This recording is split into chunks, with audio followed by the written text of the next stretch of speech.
श्री विदुर जी महाराज धृतराष्ट्र जी को उपदेश करते हैं। नवद्वारमिदं वेश्म त्रिस्थूणं पंचसाक्षिकं क्षेत्रज्ञाधिष्ठितं विद्वान् यो वेद स परः कविः। हे महाराज धृतराष्ट्र, आंख कान आदि ये 9 द्वार वाला जो देह है, शतोगुण रजोगुण तमोगुण रूपी खंभों से ये स्थित है, अर्थात त्रिगुण के द्वारा ही इसकी रचना हुई है। 5 ज्ञानेंद्रियां विषयों को भोगने वाली हैं, परिचय कराने वाली। आत्मा राजा की तरह विराजमान है। इस महल में 9 द्वार वाले राजा की तरह आत्मा विराजमान है। अब मंत्री बड़े बेईमान हो गए, गलत सलाह देने लगे। बुद्धि मन ये मंत्रणा का परिकर है। जैसे राजा को लुभायमान करके दस्तखत करवा ले, ऐसे मन बुद्धि हमको बार बार पढ़ो, ये भोग लो, ये देख लो, ये खा लो, ये सूंघ लो, ये ऐसा करो, ऐसा करो, बड़ा सुख मिलेगा। हम राजी होते चले गए और हम फंस गए। अब अपने आप से अपने आप का उद्धार करो, भगवान जो कह रहे हैं। अब होश में हो जाओ, तुम्हारे सलाहकार गलत हैं। जांच कैसे करें? संत सदगुरुदेव की वाणी, शास्त्र वाणी, इससे जांच करो कि हमारे सलाहकार सही सलाह दे रहे हैं या गलत। महाराज, यदि तुम ऐसा नहीं करोगे तो तुम्हारा ये पतन करवा देंगे, तुम्हारे बुद्धि, तुम्हारा मन। वही ज्ञानी है जो तत्व से ये बात जानता है कि शरीर एक घर मात्र है, मैं नहीं हूं। ये इंद्रियां सेवक हैं, ये मैं नहीं हूं। ये मन बुद्धि सलाहकार हैं आपके, आप नहीं हैं। पर आप कभी ऐसा नहीं देखते। आप शरीर को मैं देखते हैं, मन इंद्रियों को मैं में मिला लिए हैं कि मैं खा रहा हूं, मैं देख रहा हूं, मैं भोग रहा हूं, मैं चल रहा हूं। चाहे कर्मेंद्रीय विषय हो, चाहे ज्ञानेंद्रीय विषय हो, चाहे अंतःकरण, आप उसे मैं से लिए हुए हैं। तो वही ज्ञानी है जो इस बात को तत्व से जानता है। ऐसे 10 लोगों को कभी तत्व बोध नहीं होता, विदुर जी महाराज कह रहे हैं। जो कोई भी नशा करेगा, मत्तः, शराब पीना, गांजा पीना आदि आदि जो ये नशे हैं, नहीं भाई। देखो, भगवान का प्रसाद जिसे कहा जाता है, उस सर्व दुखों का हरण करने वाला है। और भगवान का प्रसाद, भगवान का नाम, भगवान का उच्छिष्ट प्रसाद, जो हमारे हृदय के पापों का नाश करके प्रसन्नता प्रदान। प्रसादे सर्व दुखा नाम हा निरस्यो जाए। प्रसाद का मतलब ये नशा नहीं है। जो करते हो हम प्रणाम करते हैं, पर हमारा शास्त्र कहीं ऐसा किसी भी उपासना में किसी भी उपासक को आदेश नहीं करता। सिद्ध पुरुषों की बात अलग है। जैसे भगवान शिव हलाहल जहर पिए, तुम 1 बूंद पियो मर जाओगे। एक महात्मा थे, 10 तोला संख्या रोज खाते थे। पूज्यपाद उड़िया बाबा ने सुना उनका, ऐसा कैसे हो सकता है? अरे 1 तोला में 10-5 मर जाए, फिर 10 तोला। बोले महाराज झूठ बात नहीं, वो रोज शाम के 4 बजे पाते। बाबा गए उनके यहां तो पूछा, तो उन्होंने मुस्कुरा के कहा, हाँ पाते। 10 तोला संख्या आप कैसे पा जाते हैं? बोले शाम के 4 बजे बैठना, सिलबट्टा में डाला धतूरा संख्या जहर, पीसा, खप्पर में धोया, पी गए। बोले हमारा रोज का आहार है ये। हमें महापुरुषों का वही अनुकरण करना है जो उनके उपदेश से मिलता हो। कोई भी नशा, यहां देखो धर्मराज के साक्षात स्वरूप है, कोई भी नशा करने वाला तत्वबोध को प्राप्त नहीं होता। जो तत्वबोध को प्राप्त हो गया है, उसके ऊपर कोई नियम नहीं है। जैसे आद्य गुरु भगवान शंकराचार्य जी आगे जा रहे थे, पीछे शिष्य जन जा रहे थे, पता नहीं क्या भाव आया, मछलियां उठाई, ऐसे बिक रही, ऐसे उठाए वो खा लिया। जब देखा गुरुजी ने खा लिया तो 4 शिष्यों ने नहीं खाया और शिष्य आगे जा रहे थे तो भ्रमण ही करते थे, तो कांच गलाया जा रहा था, खप्पर में खोलता हुआ कांच ले पी गए। जिन्होंने नहीं पिया तो वहां भी नहीं पिए, जो पिए थे वो जो मछली पाए थे उनसे कहा पियो, कांच कैसे पिएंगे, मर जाएंगे, तो मछली क्यों खा ली। जो नहीं खाए थे उनसे कहा आपने क्यों नहीं खाया जब हमने खाया, तो उनका प्रभु आपने आदेश नहीं किया। ठीक, आपने क्यों पा लिया, बोले आपने पाया, तो हम पी तो रहे हैं गलाया हुआ कांच, पी ना पिए। ऐसे किया तो जीवित मछलियां निकल पड़ी, सिद्ध योगी प्रवाहित कर दिया नदी, आप वो तो लीवर में जाके पचने लगी।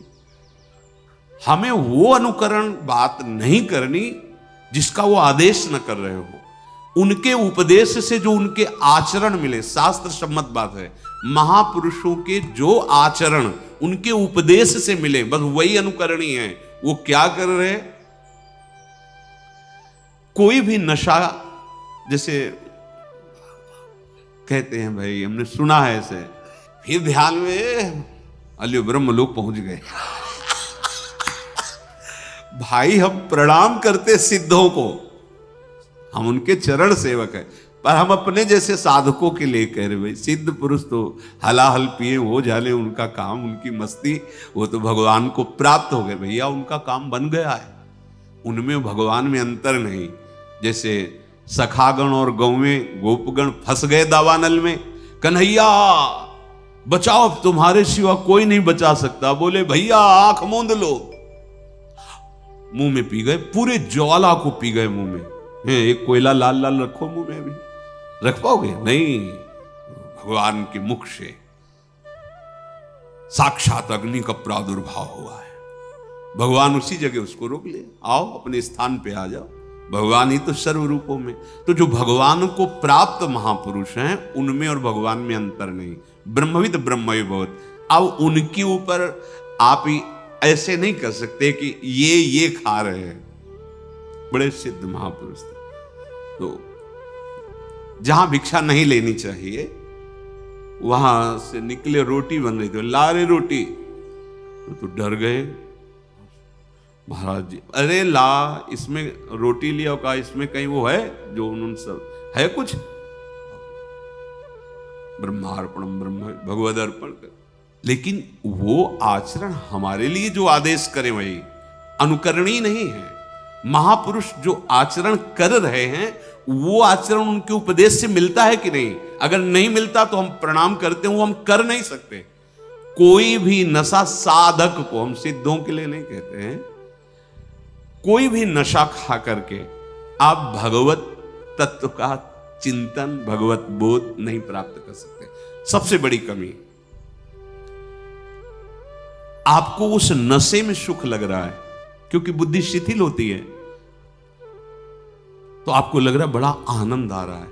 आपको भजन से सिद्धि प्राप्त करनी है, भजन से इंद्रियों को शिथिल कर देना है, भजन से मन को निसंकल्प कर देना है, भजन के सिवा कोई चाह नहीं रह जाए। अगर आप 4 बजे भांग पाते हो ना, फिर आप देखिएगा 4 बजे केवल भांगई का ध्यान होगा, सब ध्यान हट जाएगा, लगेगा कि कैसे मिले, कैसे। कोई भी नशा नहीं, भगवत प्राप्ति हमारा लक्ष्य है, इसलिए कोई नशा नहीं। जब तक तन्मयता भजन की, जीवन की सार्थकता क्या रहे। और सच्ची बात, जो हमारा मन मलिन है, जब उसे भगवत चिंतन में लगाते हैं तो एक जलन पैदा होती, आग, जैसे आग से स्वर्ण तेजस्वी होता है, मल नष्ट होता है, ऐसे ही मन जो हमारा पतित हो चुका है, वो उच्च अवस्था को पहुंचने के लिए भजन के बल से जब चढ़ता है तो वो निर्मल होता है। उस जो ताप प्रकट होता है वो पाप को जलाता है, हम सह नहीं पाते। नहीं, मना कर रहे हैं, इन 10 को तत्वबोध नहीं होता, मत्ता। और कोई भी नशा हो, बहुत जल्दी गुस्सा पैदा कर देता है, कोई भी नशा हो। जैसे भांग है, अगर आपकी मंत्राकार वृत्ति है, सिद्ध हो चुके हैं, तो उसी में सिद्ध है। वो कोई मंत्राकार वृत्ति प्रकट थोड़ी कर देगी। अगर आप विषय चिंतन कर रहे हैं, विषय चिंतन, भला कोई नशा भगवत प्राप्ति में सहयोग कर सकता है? नहीं, भूल मत। जब तक तुम्हारी वृत्ति भगवदाकार ना हो जाए, फिर आगे हरि जाने जैसी प्रेरणा करे, तब तक आपको बिल्कुल कोई भी एक सुपारी का भी नशा नहीं। हमें प्रभु की सिवा और किसी की चाहत न रह जाए, चाहे कोई भी व्यसन हो। कम से कम सबसे बड़ी बाधा यह कि उसकी जरूरत तो है, हमें उसकी आवश्यकता है। और हमारी स्थिति हानि जाहि न चाही कबहु कछु, कोई चाह ना रह जाए। इसलिए कह रहे कि भगवत तत्व का बोध उसको नहीं होता मत्ता। जो किसी भी नशे में मस्त रहना चाहता है, उसे भगवत तत्व को, भजन नहीं सिद्ध होगा। भजन सिद्ध को कोई, कई हमने सिद्ध महापुरुषों को देखा है, वो लेकिन अपने साधकों को जब तक लक्ष्य की प्राप्ति हो, बहुत सावधान रहना है। दूसरी बात कहते प्रमत्ता, जो प्रमादी है, असावधान है, जो मनाया खा लिया, जहां मनाया बैठे हैं, हंसी मजाक है। साधक को ऐसा थोड़ी, तो जहां मनाया वहां बैठ लिया, जिससे मनाया उससे बोल लिया, जिसके संग आया चल रहे, जहां मनाया खा लिया। ऐसा नहीं है साधक का जीवन, बिल्कुल ऐसा नहीं होता। जहां का मन हो भोजन मंगा लिया, पा लिया, ऐसा नहीं है। जहां तहां अन्न खात सखी कहत आप गात, सकल दिवस द्वंद जात, रात सर्व सो वहीं। ये साधक का लक्षण थोड़ी है। नहीं, बहुत सावधान। हमारी दिनचर्या, हमारा बोलना बैठना उठना सब विवेकपूर्ण होना चाहिए। असावधान नहीं, असावधान हुए तो फिर तत्वबोध नहीं होगा। घूमते रहो ऐसे, खाना पीना सोना जागना भोगना, ये तो पशु पक्षियों में भी है। तुम खास बात क्या है मनुष्य शरीर प्राप्त करके अगर इतने पे ही टिके हुए हो? तो जो प्रमत्ता है, असावधान है, प्रमाद युक्त है, उसे तत्वबोध नहीं होता। 10 को तत्वबोध नहीं होता। एक तो सबसे पहले नशा करने वाले को, और दूसरा जो प्रमादी है, जहां मनाया जैसा मनाया, बिना किसी शासन के मनमानी कर रहा है। न गुरु का शासन, न शास्त्र का शासन। आपको कहां बैठना है, आपको किन के बीच में बैठना है, आपको किन से बात करनी, आपको क्या प्रसाद पाना है, आपका व्यवहार कैसा हो, हर एक बात शास्त्र प्रमाणित साधक की होती, मनमानी नहीं होती। तीसरा उन्मत्ता, जो पागल हो चुका है। अब वो तत्वबोध क्या करेगा, उसकी तो बुद्धि ही खराब हो गई है। और फिर कह रहे हैं श्रांता, जो इतना कार्य करता है कि थक के चूर चूर हो जाता है, वो तत्वबोध नहीं प्राप्त। जो संसारिक कार्यों में इतना श्रम करता है, तो उसके लिए भजन के लिए टाइम कहाँ है? वो कहां बैठकर शास्त्र स्वाध्याय करेगा, कहां शास्त्र चिंतन करेगा, कैसे सत्संग का मनन करेगा? केवल पशुवत लगा ही लगा है कार्यों में। ओ भगवान श्री राम सबरी जी के सामने भी कह रहे हैं, छठदम सील बिरत बहुकर्मा, निरत निरंतर सज्जन धर्म। श्रांता, जो इतना थकित हो जाता है, टूट गया, उसको तत्वबोध नहीं होता। भगवान ने युक्ताहार विहार से युक्त कर्मसु चेष्ट, तुम्हारे कर्म भी युक्त होने चाहिए। और फिर कह रहे हैं क्रुद्धो, जो क्रोधी पुरुष है, उसको तत्वबोध नहीं होता। क्योंकि जब जरा सी बात में असहनशीलता बढ़ी और आप गाली बकने लगे, लड़ाई करने, बहुत विचित्र विचित्र मूर्तियां हैं। उपासक को क्रोध नाम से तो बिल्कुल दूर रहना चाहिए। ये बहुत बड़ा शत्रु है क्रोध, बड़े बड़ों को परास्त करता है, और ये कामना से प्रकट होता है। और कामना हमारे भगवत तत्व में बहुत बाधक है, भगवत तत्व अनुभूति में बाधक है। इसलिए जैसी भी परिस्थिति सामने आती, उससे आपको निकलना है। क्रोध क्यों करना है? हमारे सामने हम योद्धा हैं भगवत मार्ग के, तो हमारे सामने शत्रु पक्ष फेंकेगा फिसलन, हमको पैर जमा के निकलना, फिसलना नहीं। गाली दे रहा, अपमान कर रहा है, कैसी चेष्टा। हम उपासकों से यही प्रार्थना करते हैं कि आप ऐसा मत सोचिए कि आप विनय पूर्वक बर्ताव करते, फिर सामने से उद्दंडता करता है तो फिर शासन करेंगे। नहीं, उस समय भी हमें हाथ ही जोड़ना है। अगर हमें कहना है आप चले जाइए, तो हाथ जोड़ के ही हम कहेंगे। हम झगड़ा नहीं करेंगे, हम कटु वचन नहीं बोलेंगे। दंड देने का तो हमारे ऊपर विधान ही नहीं है। हम तो दंड सह सकते हैं, आपको दंड दे नहीं सकते। हमारा मार्ग दंड देने वाला नहीं, निर्भय करने वाला है। आपने हमें दंड दिया, फिर भी जाओ, आपका मंगल हो। न इस लोक में न परलोक में कहीं आपका मंगल न हो। ऐसी गुरु कृपा से हमारे हृदय में सामर्थ्य आ गई। तो जो क्रोधित रहता है, जब अंदर से द्वेष की बातें, निगेटिव बातें चिंतन करके नकारात्मक सोच से भरा रहता है, सेवक जी भी महाराज कह रहे, पूछत रीति भभूकत धावत।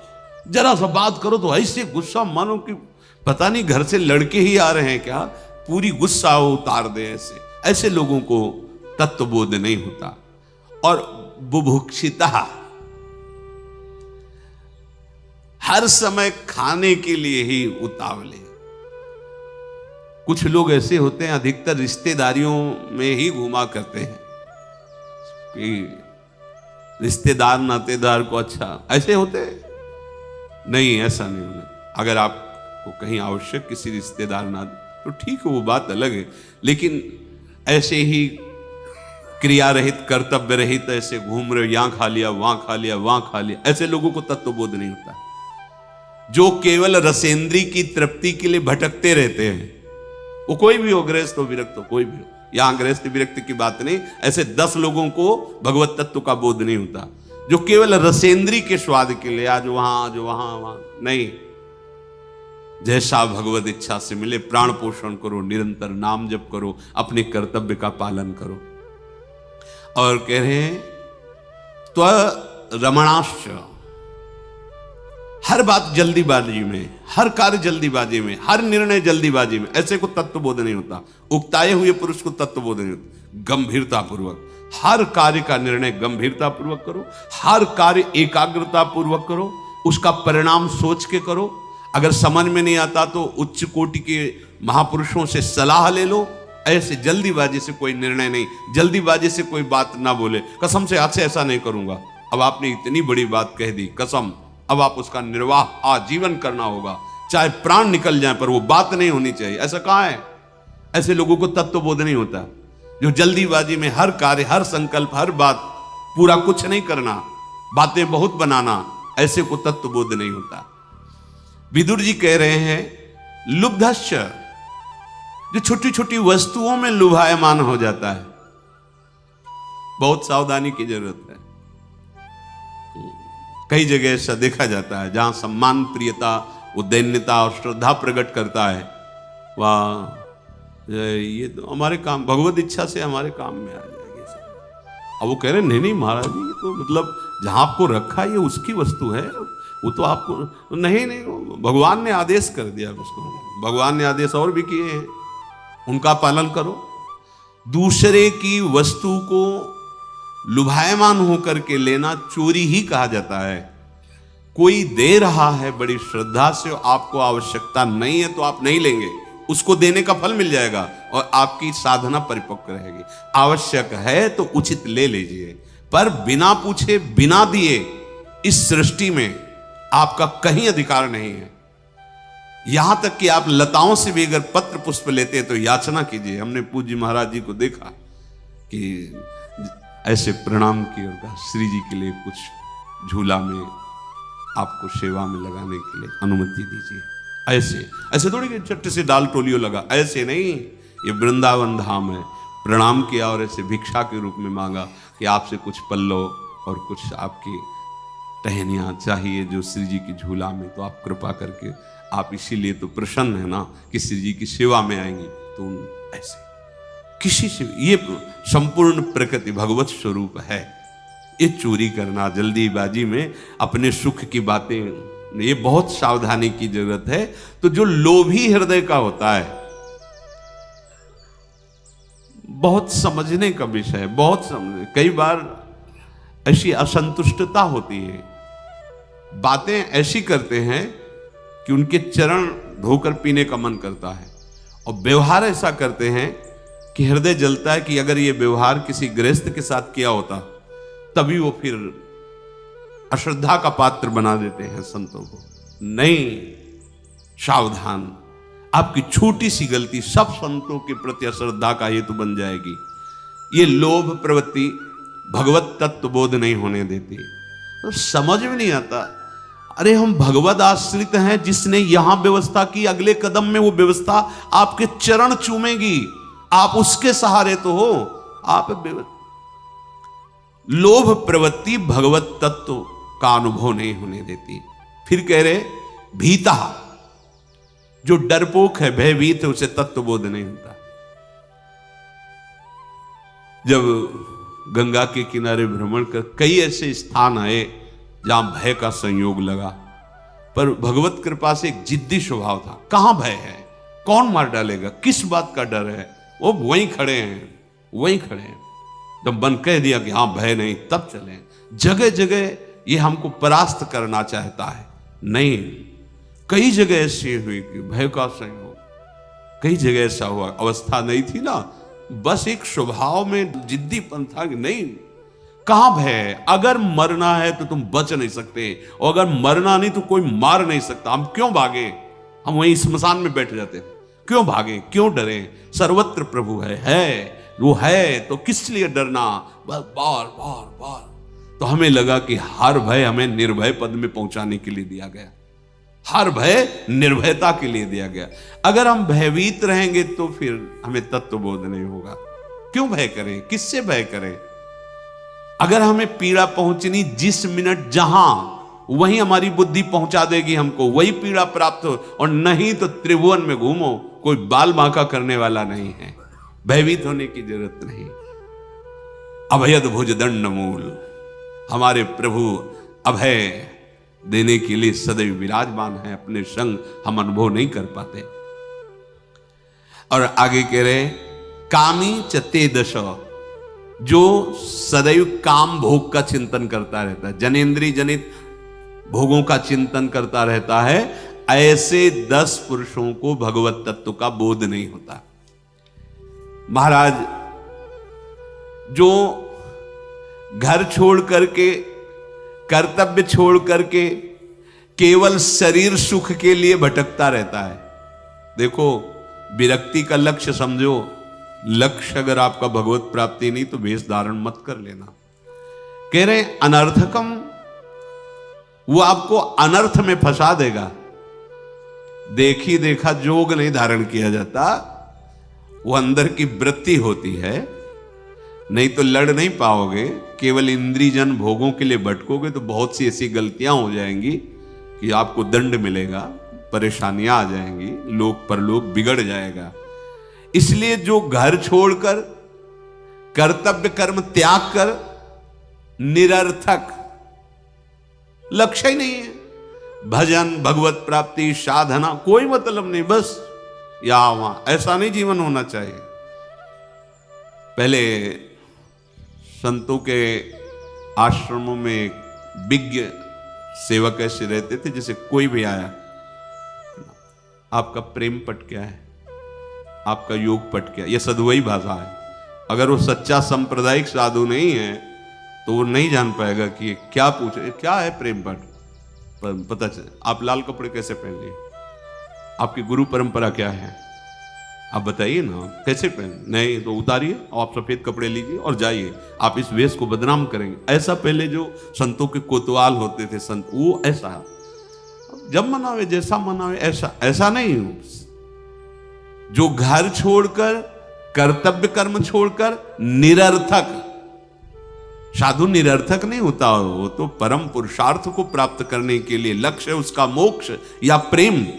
अब इस लक्ष्य का पथिक संपूर्ण विषयों का त्याग करते हुए वो भगवत मार्ग में आगे बढ़ता। लेकिन ये देख करके कि बड़ी सुविधा है, तो साथ में आपके ऐसे आचरण बनेंगे, क्योंकि लक्ष्य नहीं तो आपका लोक परलोक सब नष्ट हो जाएगा।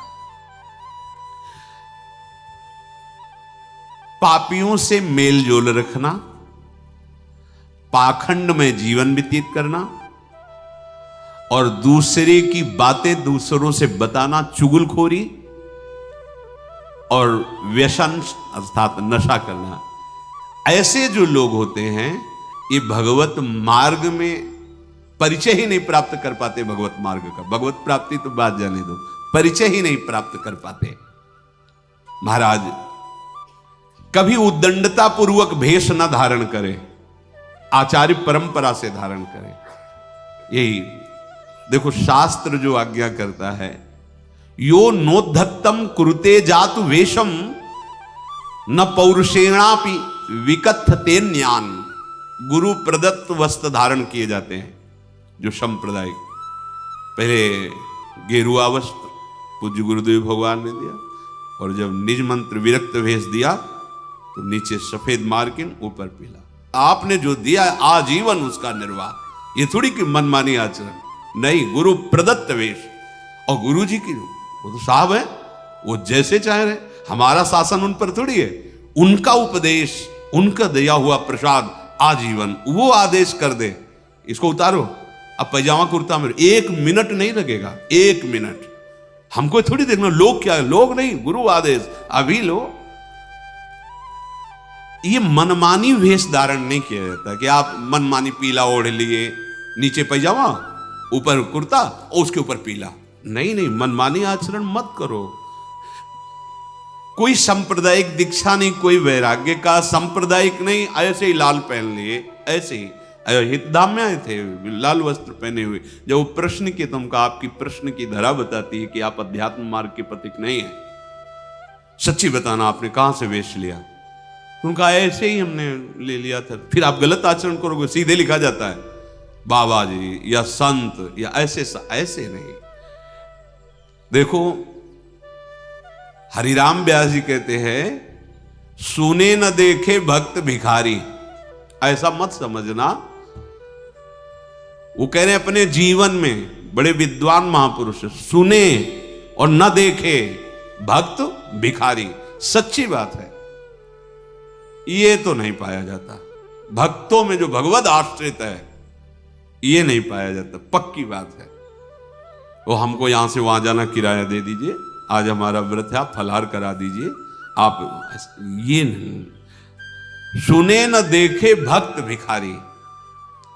अरे भगवत आश्रय लेके तो आप देखो, भगवत आश्रय तो लेके देखो, आगे से आगे व्यवस्था उनकी कैसे होती, रो पड़ोगे। मां भी वैसी चिंता नहीं करती जैसा भगवान आपको दुलार करेंगे। तो क्यों नहीं करते? क्योंकि अहंकार है। अहंकार को समर्पित कर दो, फिर देखो जैसे कठपुतली नाचती, उसको पता है नचाने वाला नचा रहा है, अपनी कठपुतली की तरह हो जाएं। पर कर्ता भोक्ता भाव अहंकार का होने के कारण फिर हम कर्मों का फल भोगते हैं। और जब शरणागत हो जाते हैं तो सारा भार प्रभु अपने ऊपर ले लेते हैं। फिर वो ऐसे चिंतन करते हैं अपने भक्त का, जैसे अबोध बालक का चिंतन मां करती है। और वही बालक जब सयाना हो जाता है तो उसके ऊपर छोड़ देती, तू स्नान कर, समय से भोजन पाले, शिक्षा दे दूंगी, लेकिन दिनचर्या तुझे करनी है। लेकिन अबोध बालक को शिक्षा नहीं दी जाती, दिनचर्या मां उसकी करती। जब तुझे स्नान कराना हो पकड़ के स्नान करवा देना, जब तुझे भोजन पवाना हो पवा देना। वो ये है भक्त आश्रित, अबोध बालक की तरह। इसीलिए भगवत रसिक जी ने कहा, कै बच्चा के पेट, बच्चा बन जाओ तो प्रेमामृत पचा पाओगे, अहंकार रखोगे तो प्रेमामृत नहीं मिल पाएगा। सुने न देखे भक्त भिखारी, तिनके दाम काम को लोभ न जिनके कुंज विहारी। हरिराम व्यास जी कहते हैं, तिनके दाम काम को लोभ न।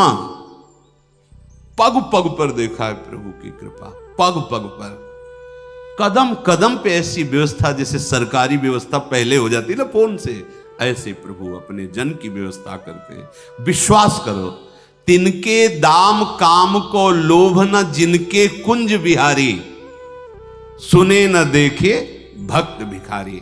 काम और दाम का लोभ नहीं होता। कुंज विहारी की ठसक में बैठे हुए अनंत ब्रह्मांडों का, अनंत शक्तियों का वो स्वामी है, आप उसके दास हो, ये अच्छा नहीं लगता। चाह बिल्कुल नहीं। प्रभु जैसा जथा लाभ संतोष सदा काहुसो कछु न चाहो। मौज उसकी, जैसे रखे, भूखे रखे, प्यासे रखे, मैलों में रखे, 56 भोग लगे, ये उसका खेल है। अपने तो सिर्फ उसके, जिनके कुंज बिहारी। शुक नारद अरु शिव सनकादिक ये अनुरागी भारी, तिनको मत भागवत न समझे सबकी बुद्धि पचिहारी। इन बड़े बड़े महापुरुषों का मत, श्रीमद् भागवत का मत, एकमात्र भगवद आश्रय, एक भरोसो, एक बल, एक आस विश्वास। भक्त होकर क्यों ये बात नहीं समझते हो? बड़ा अंदर से फिर असंतुष्टता होती है जब बातें कुछ और होती है, पीछे कुछ और होता है कि भाई ऐसा क्यों? इतनी ऊंची ज्ञान की बात, इतनी ऊंची बात, और इसके बाद स्थिति में कहां हो? इसीलिए कहता हूं बातों से प्रीति नहीं होती, बातों से काल पर विजय प्राप्त नहीं होती, स्थिति होनी चाहिए। परो प्रवाह काल के कदापि छूटी है नहीं। कैसे छूट जाओगे? नाम जपने भगवद आश्रय, अरे किसी से की आने की, जो इच्छा करी हो मन माही, हरि प्रसाद कच दुर्लभ नाही। ये मन रोने लगेगा आपका, ये इच्छा त्याग कर देगा। वो इतने कृपालु हैं, दूसरे से क्या मांगना, क्या आशा करनी। बिल्कुल बिल्कुल। सुने न देखे भक्त भिखारी, रसना इंद्रिय दोऊ बैरिन, जिनकी अनी अनियारी। ये रसेंद्रिय और जनेंद्रिय दोनों दुश्मन है साधक के। ऐसी लांबी तलवार है कि काट ही डालती, बिरले कोई निकल पाता है। रसना इंद्री दो बैरिन, जिनकी अनी अनियारी, और करी आहार और बिहार परस्पर। ये बैर करत व्यभिचारी, सुने न देखे भक्त भिखारी। जो रसेंद्री और जनेंद्री का गुलाम है, वो भगवान का दासत्व तो कैसे धारण कर सकता है? जो केवल आहार में मगन है, बिहार में भोग में मगन है, वो व्यभिचारी दूसरे से वैर करता घूमता रहता है, दूसरे से आस करता घूमता रहता है। वो कहां कुंज बिहारी के दासत्व को प्राप्त हो सकता है? ठसक कहां आ रही? अगर ठसक पैदा कर लो तो सब भाग जाएगी गंदगी। विषयन की परतीत न हरि को, रीति कहत बाजारी। हरिराम व्यास जी कह रहे, ये जो विषयों में भोगों में रत है, तो ये बात तो बहुत जोर की करते हैं, पर इनके हृदय में वो प्रीति नहीं है, तो ये बाजारी रीति कहते हैं। बाजार में क्या होता है? वो दिखाया कुछ दिया और दिया कुछ जाता है। बानगी किसी और की, वस्तु कोई और, लेवल कोई और, अंदर भरा कुछ और है। ऊपर बढ़िया जो ज्यादा प्रसिद्ध घी है उसकी छाप लगी होगी, वो अंदर चाहे ऐसा भरा। ऐसा नहीं होना चाहिए कि विषयन की परतीत न हरि को, रीति कहत बाजारी। व्यास आस सागर में बूढ़े, सोवे भक्त बिशारी। जिन्होंने भक्ति का विस्मरण कर दिया, उनको भोगों की आशा ने इस भव समुद्र में डुबो दिया। सुने न देखे भक्त भिखारी। कभी भक्तों को ऐसा नहीं सुना कि वो भिखारी हैं। आचार्य आदेश है कि भिक्षान्न औषधम, औषधि के रूप में भिक्षान्न प्राणों के लिए जाओ और मांग करके 4-5 घरों में, 7 घरों में अपने उदर का पोषण करो, या आकाश वृत्ति, इसे मधुकरी वृत्ति, मधुकर भ्रमर वृत्ति कहते हैं, और एक आकाश वृत्ति, जो हरि दे दे उसी में संतुष्ट रहो। अलग अलग महापुरुषों, कोई अजगर वृत्ति से। तो यहां श्री विदुर जी महाराज कह रहे हैं कि जो कभी उद्दंडता पूर्वक वेश नहीं धारण करता, वेश गुरु प्रदत्त ही होना चाहिए, गुरु प्रदत्त ही मर्यादा आपके जीवन में होना चाहिए। हमारी साधु परंपरा में 2 ही बातें हैं, या तो जटा रखाओ या मुंडन कराओ। मुंडन 2 महीना 4 महीना जो नियम गुरुदेव दे, या जटा रखी आजीवन। वैसे ये कटिंग सेटिंग फिटिंग, यहाँ मुड़ा लिया, ये रखा लिया, या ये मुड़ा लिया, ये मुड़ा लिया, ऐसे बोले, ये साधु में नहीं होते। गृहस्थी में आप करो, गृहस्थी में तो जैसे चाहो, लेकिन साधु में ऐसा नहीं है। साधु की 2 ही पद्धति, या तो मुंडन या तो फिर पूरे जटा रखाए हुए हैं। उद्दंड का वेश न धारण करे, उद्दंडता न करे, मनमानी आचरण न करे, दूसरों के सामने अपनी बड़ाई न करे। इससे बहुत हानि होती है, सारे पुण्य नष्ट हो जाते हैं। कभी भी कितना भी कोई तुम्हें क्रोध दिलाए, तुम कटु वचन ना बोले, तो वो मनुष्य सदा परमार्थ में आगे बढ़ता रहता है। उद्दंड का सा वेश ना धारण करे, दूसरों के सामने अपनी स्तुति, अपना वर्णन न, प्रशंसा न करे, और कभी क्रोध से व्याकुल होकर गाली, कटुवचन, अश्लील शब्द न बोले। वो परमार्थ में आगे बढ़ता रहता है। महाराज, जो दंभ नहीं करता, जो मोह नहीं करता, जो मात्सर्य नहीं करता, जो पाप कर्म नहीं करता, जो राजद्रोह नहीं करता, जो चुगली नहीं करता, जो समूह से किसी से वैर नहीं करता, जो दुर्जनों से वार्ता भी नहीं करता, वही श्रेष्ठ परमार्थी कहा जाता है। बहुत सुंदर, साक्षात धर्म है। जब आपको भोजन मिले तो अगर आप घर में हैं तो पहले जानकारी कीजिए कि वयोवृद्ध, बच्चे, अतिथि, इनका हुआ कि नहीं। ऐसे आप मत पाइए। मितम भुंक्ते संविभाज्याश्रितेभ्यो, अपने आश्रित जनों को पहले पवा कर या बांट कर, या उनके लिए है, आपको जल्दी जाना है तो पहले जानकारी कीजिए। वो बूढ़े माता पिता जो पूज्य हैं, गुरुजन हैं, अतिथि हैं, बालक हैं, इनके लिए वो व्यवस्था है जो हमें दी जा रही है, वही सबके लिए है कि नहीं। यदि ऐसा नहीं और आप अच्छा तो ये आपकी बुद्धि भ्रष्ट कर देगा। जो नियम है, फिर संतों में तो होता ही कि श्री जी को जो भोग लगेगा वही सब पाएंगे, किसी के लिए विशेष नहीं। जो महारानी जो पाएंगे वही प्रसाद सब पाएंगे। गृहस्थों में भी ऐसा होना चाहिए। आप घर के मुखिया है तो आप देखिए, अतिथि, वयोवृद्ध और बालक, इनका भाग हुआ कि नहीं, निकाला कि नहीं, इनके लिए वही पदार्थ है कि नहीं जो हमें। ऐसा नहीं कि आप पति पत्नी बढ़िया अच्छे पदार्थ पा लिए और माता पिता के लिए ऐसे वयोवृद्ध हैं, वो चल नहीं पा रहे, ऐसा नहीं। सबसे पहले उनकी व्यवस्था देखिए। जो 24 घंटे में बहुत कम समय सोता है, जो मांगने वाले को कभी खाली नहीं जाने देता है। 4 चीजें तो सबके पास है। मृदु वचन, राधे श्याम, आइए बैठिए, आसन यथोचित, जैसा अधिकार सामने देखे वैसा आसन, और जल, आप जल ले लेंगे। पानी पिएंगे आप? नहीं तो आप भोजन पा लीजिए, भोजन की व्यवस्था। अब इसके आगे आप ना कहने के अधिकारी हो। मृदु वचन, आसन, जल, भोजन, ये सबके पास 4। इसके बाद वो कहता है हमें वस्त्र चाहिए, धन चाहिए, आप ना कह सकते हैं, नहीं हमारी सामर्थ्य नहीं है, आप जा सकते हैं, ऐसा।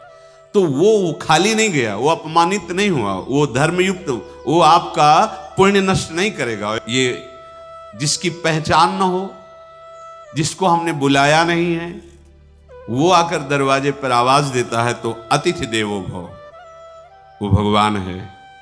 हाँ बोलिए। 4 बातों का पहले आप व्यवस्था रखिए, इतना कर सकते हैं। राधे श्याम, बैठिए, भले ही गेट के बाहर बिराजिए, जल पीजिए, नहीं भोजन पा लीजिए, नहीं इसके बाद चले जाइए, कोई परेशानी नहीं। अब वो अगर ये 4 बातें हैं तो 2 तो दे ही सकते हो ना।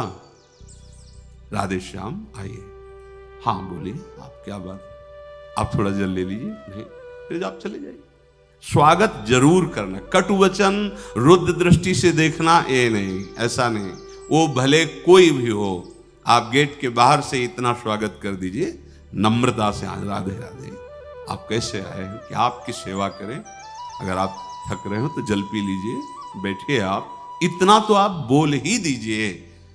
अगर कोई संत वेश में है, कोई ऐसे या कोई ऐसा ही आ जाता है तो मृदु, अब न जाने किस वेश में भगवान आ जाए। आपको भय है कि कोई अमंगल कार्य न कर दे, गेट मत खोलिए, पर वचन से इतना आदर कर दीजिए। जो आए हुए अतिथि का अपमान कर देता है, उसके सारे पुण्य उसे छोड़कर उसके साथ चले जाते हैं। इसीलिए देखा गया है, अतिथि देवो भव, किसी भी तरह हो अतिथि नाराज न हो, उसका अपमान न हो। हे अंबिकानंदन, आपसे मैं प्रार्थना करता हूं कि आप महाराज युधिष्ठिर का न्यायोचित राजभाग दे दें और अपने पुत्रों को बचा लें और सुख भोगें। नरेंद्र, यदि ऐसा आप नहीं करेंगे तो देवता भी आपकी रक्षा नहीं कर सकते, आपकी आलोचना होगी और आप जीवन भर दुखी रहेंगे। शेष चर्चा आगे। श्री राधा वल्लभ लाल।